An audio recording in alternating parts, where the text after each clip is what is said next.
If your mind is already living in tomorrow, this message is for you. You may be sitting there with a calm face, but inside, your thoughts are running ahead of you. What if this happens? What if that falls apart?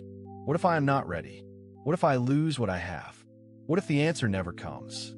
And before the day has even started, tomorrow has already stolen your peace. But listen carefully. God is not asking you to carry tomorrow today. Jesus said in Matthew 6, verse 34, "Do not worry about tomorrow, for tomorrow will worry about itself." Each day has enough trouble of its own. That was not a suggestion. That was instruction. Because Jesus knows something about the human heart.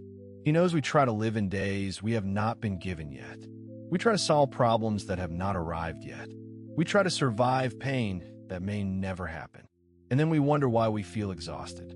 Some of your tiredness is not from what happened today. It is from trying to carry today, tomorrow, next week, next month, and every possible version of what could go wrong. That is not wisdom. That is fear wearing the mask of preparation. Preparation is responsible. Worry is control without peace.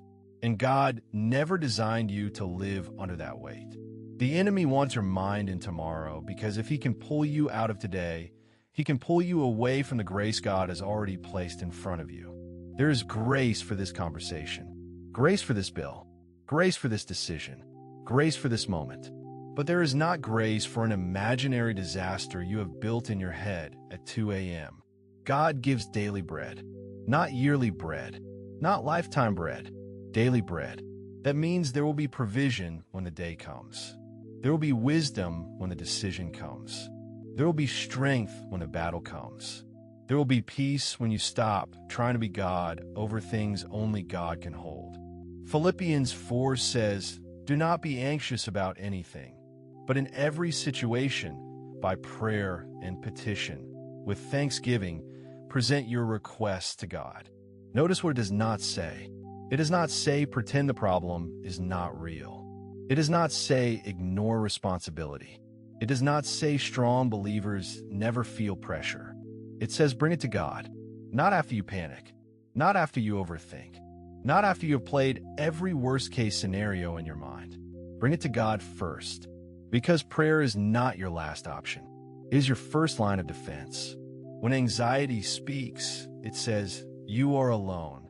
God says, "I will never leave you." Anxiety says, "You have to figure everything out now." God says, "Trust me with all your heart and do not lean on your own understanding." Anxiety says, "If you lose control, everything will fall apart." God says, "Be still and know that I am God." So the question is not whether fear will speak. Fear will speak. The question is whether fear gets the final word. Today, you have a choice.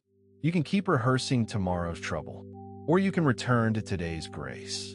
You can keep gripping what God asked you to surrender, or you can open your hands and say, "Lord, I trust you with what I cannot control." This does not mean your situation changes instantly. It means your position changes. You stop standing under the weight. You start standing under the covering. You stop carrying tomorrow like an orphan. You start walking today like a child of God. Isaiah 26 verse 3 says, "You will keep in perfect peace those whose minds are steadfast, because they trust in you." Perfect peace does not come from perfect circumstances. It comes from a fixed mind, a mind fixed on God's character, a mind fixed on His promises, a mind fixed on the truth that He has already seen the end from the beginning. Nothing ahead of you is a surprise to God. The conversation you fear, He has already seen. The need you are worried about, He has already measured. The door you are waiting for, He already knows whether to open or close. The season you do not understand, He is not confused by it. So breathe. You are not behind God. You are not forgotten by God. You are not carrying this alone. Cast your anxiety on Him because He cares for you, not because you earn care, not because your faith is perfect, not because you prayed the right words, because He cares for you. That is enough for today. So before you move on, do this. Name the thing you keep carrying, the fear, the deadline, the person, the money, the diagnosis, the uncertainty, the decision. Hold it before God honestly. Then say, Lord, this is too heavy for me, but it is not too heavy for you. Give me wisdom for what is mine to do today, and peace for everything that belongs in your hands. That is not weakness. That is surrender.